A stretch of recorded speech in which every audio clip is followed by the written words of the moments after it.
Novamente, boa tarde a todas e a todos. Eu estou, pegando o conceito anterior, eu estou em resiliência com a minha própria constipação e espero conseguir falar convosco antes que a voz me doa. Venho-vos falar de desigualdades políticas e educativas e políticas educativas em Portugal e no contexto europeu. Não venho sozinha, desde logo com o João Sebastião, que acumula com o papel de moderador nesta mesa, com o Pedro Abrantes e com a Maria de Lourdes Rodrigues.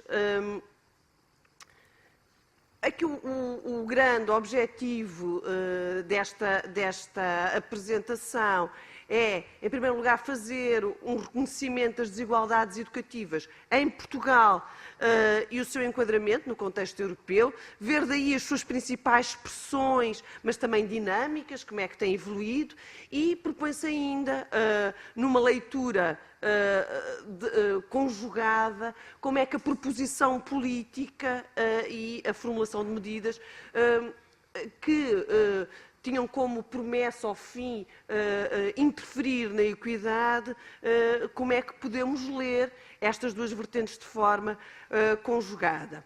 A referência temporal é o que vai desde os anos 2000. 2000, aliás, é um ano muito importante, é o ano da estratégia de Lisboa, a pontuar, de facto, o início dessa década, e depois também aqui um olhar muito atento àquilo que foi o início da década presente até agora. Dizer-vos ainda que a perspectiva que se segue é uma perspectiva.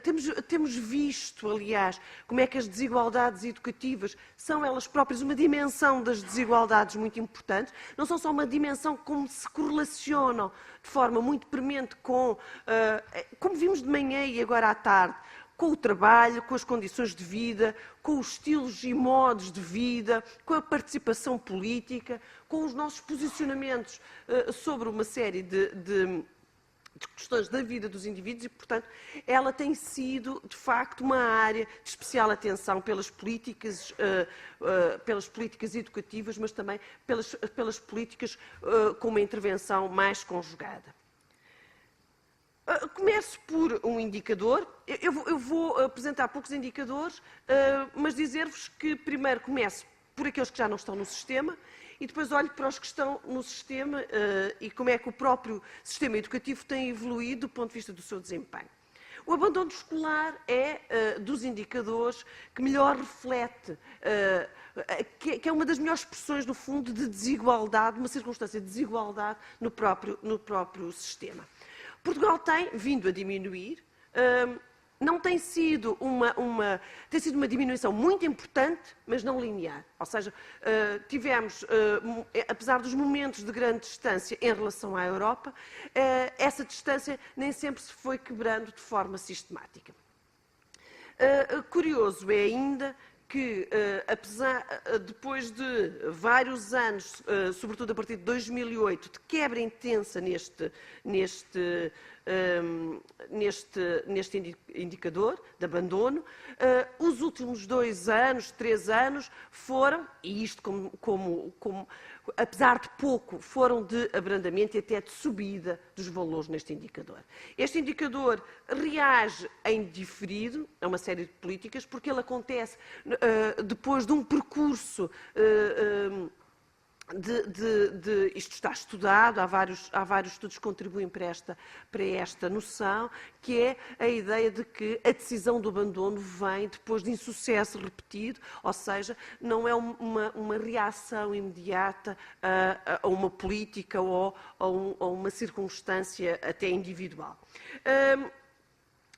Dizer-vos ainda que este indicador é também um indicador que marca seletivamente aqueles que ficam e aqueles que empurra para fora portanto, se fizermos também um cruzamento sobre as origens sociais deste indicador, ele reflete isso mesmo, que não saltam as barreiras, não ficam dentro dos muros das escolas aqueles mais favorecidos, nem os medianamente favorecidos, porque eles já são poucos, são 10%, não são ainda 10%, mas essa é a meta. Essa era a meta não só agora da Agenda 2020, mas já era a meta da Agenda de 2000.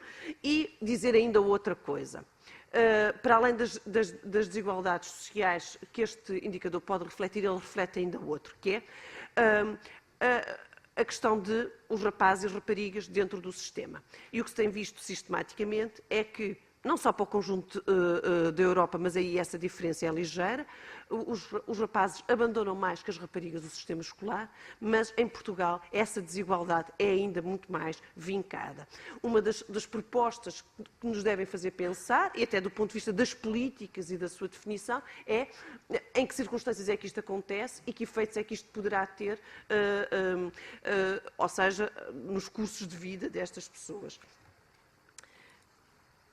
Dizer-vos ainda que podemos olhar também para os que estão dentro do sistema. A análise da participação, por exemplo, do pré-escolar tem a ver com um conjunto de políticas continuadas de insistência na universalização não é um nível educativo, mas desta etapa do próprio sistema.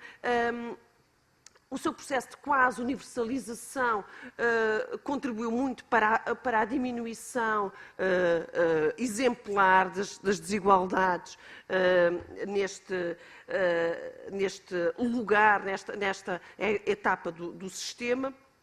No entanto, 2013, 2014 foi, apesar de ligeiríssimo, um ano de quebra na inscrição do pré-escolar. Dizer-vos ainda que, por outro lado, os processos de escolarização, aqui temos o indicador da população com 18 anos a frequentar o sistema, mas os processos de escolarização dão também conta do grau de democratização do acesso a determinados níveis de ensino e às possibilidades, neste caso com 18 anos, às possibilidades de permanência no sistema em cursos longos de escolaridade. O indicador referente à percentagem dos que têm 18 anos e ficam na escola aproxima, desde 2009, aproxima-nos dos valores europeus e isso deve também, em parte, a uma escolaridade obrigatória que se alargou-se em 2009, precisamente, mas com efeitos a partir daí e a partir do momento em que as cortes que estão no sistema se vão aproximando do ensino secundário. E isto verificou-se noutras alturas também, ou seja, sempre que se prolongou a escolaridade obrigatória, isso teve efeitos no aumento das taxas de escolarização, ou seja, das taxas daqueles que estão no sistema numa determinada corte etária. A educação de adultos, aí como temos indicadores com percentagens muito altas, a visualização das pequenas variações não é tão evidente. Mas dizer-vos que Portugal vinha também num processo de concretização, isto é, particularmente importante para um país, e isso já foi subejamente dito na manhã e no princípio da tarde, num país altamente deficitário do ponto de vista educativo e das qualificações, e que, portanto, uma política para a educação de adultos impõe-se como um imperativo para a qualificação da população ativa em geral. O que acontece é que, no final da década passada e no princípio desta década, ultrapassámos os valores médios europeus e agora temos vindo a descer, tendo-se moderado no último ano, ou seja, parecendo que se segura esse valor por agora. Dizer-vos ainda que para além dos que estão no sistema, como é que eles estão e como é que eles, para além do acesso ao sistema e da frequência no sistema, como é que se concretiza o sucesso no sistema. E o sucesso, neste caso a reprovação, que é um dos indicadores habituais do sucesso, dá conta de como é que se desenham, se evidenciam as desigualdades internamente a cada país. A retenção é, em alguns casos, uma concepção de correção de trajetórias escolares, mas o que se tem verificado é que tem sido também um mecanismo de travão e um mecanismo socialmente seletivo. E aqui Portugal evidencia isso, ou seja, países como Espanha, Portugal e Luxemburgo têm este tipo de prática, têm uma insistência, uma tradição de insistência neste tipo de prática, sendo que Portugal e Espanha radicalizam os efeitos de desigualdade desse mecanismo. E isto não é obrigatoriamente assim, porque, por exemplo, países como a Holanda e a Áustria, que até têm níveis de reprovação relativamente altos, quer dizer, em termos relativos, não tanto como nós, mas ainda assim, tem uma expressão de menor desigualdade nesse mecanismo. Claro que países como a Finlândia, ou alguns de leste, ou a Islândia, que não usam quase este tipo de mecanismo, não há expressão de desigualdade, porque o indicador ele próprio não tem nenhuma expressão. Mesmo podemos olhar quando perspectivamos outro tipo daquilo que habitualmente se costuma dizer marcador de desigualdade nos percursos escolares, que é a experiência com a imigração. E aí temos várias realidades, vários contextos, mas uma coisa sabemos, que é a experiência de ser imigrante de primeira geração coloca em posição de desvantagem essa população. E isso não é obrigatório para os de segunda geração, não é obrigatório no sentido de que se tem verificado. Portugal, por exemplo, dá conta de pouca diferença neste indicador da reprovação, porque no que diz respeito ao desempenho, por exemplo, em exames, em provas externas e no PISA, existem diferenças importantes. Mas neste indicador, que é um indicador especialmente seletivo da reprovação, isso é muito notado. Por exemplo, países como desculpem que eu perdi-me, países como o Reino Unido, a Lituânia, a Islândia, a Suécia, a Estónia e o Chipre têm também esta população de segunda geração a ter um tipo de desempenho muito próximo a segunda geração com a população não imigrante. Aquilo que vos quero dar conta é que nós escolhemos uma classificação, é uma classificação que tem por base uma teoria ainda mais simples, porventura simples demais para dar conta de um quadro de produção e proposição política, mas é uma classificação que, por um lado, olha as políticas do ponto de vista dos seus objetivos de alargamento e de universalização da própria escolaridade, e, sobretudo, isso é especialmente relevante para as sociedades baseadas no conhecimento, e outra perspectiva, a qualidade, ou seja, face à necessidade da sua aplicação e promoção num quadro de maior equidade, face àquilo que são a aquisição de competências e de aprendizagens. Bem, no quadro da União Europeia, nomeadamente aquilo que a Comissão Europeia tem proposto é que existem 3 objetivos basilares em relação à relação da equidade com a educação. Uma é a necessidade de uma maior harmonização dos próprios sistemas educativos e da redução das disparidades educativas no contexto europeu. Outra é a importância de competências-chave para o desenvolvimento das economias baseadas no conhecimento. E outro é o acesso alargado a uma educação de alta qualidade e de parâmetros que a própria União Europeia define. Nós, a este propósito, criámos aqui 3 formas de olhar a proposição política, a proposição e a concretização política do seguinte modo: as políticas para a expansão e universalidade da escolaridade, as políticas compensatórias e de redistribuição, as políticas de regulação e qualidade do sistema de educação. Quanto às políticas de expansão da universidade, não é da universidade, é expansão e universalidade, temos, em primeiro lugar, o pré-escolar, e vimos que o pré-escolar, sem grandes avalos, universalizou-se. O prolongamento da escolaridade obrigatória e dos impactos positivos e de arrastamento de colocação da população na escola, a qualificação da população adulta. Aqui está mais descrito nesta dimensão as questões institucionais, mas poderiam ainda estar as políticas, e o ensino profissional. O ensino profissional que tem tido aqui lógicas um bocadinho diferenciadas naquilo que têm sido os próprios ciclos políticos. Em 2006 houve... Desculpem, ali não é 2016, é 2004. Em 2004 houve uma... é 2006. Está errado o decreto. A transferência do ensino profissional para as escolas secundárias.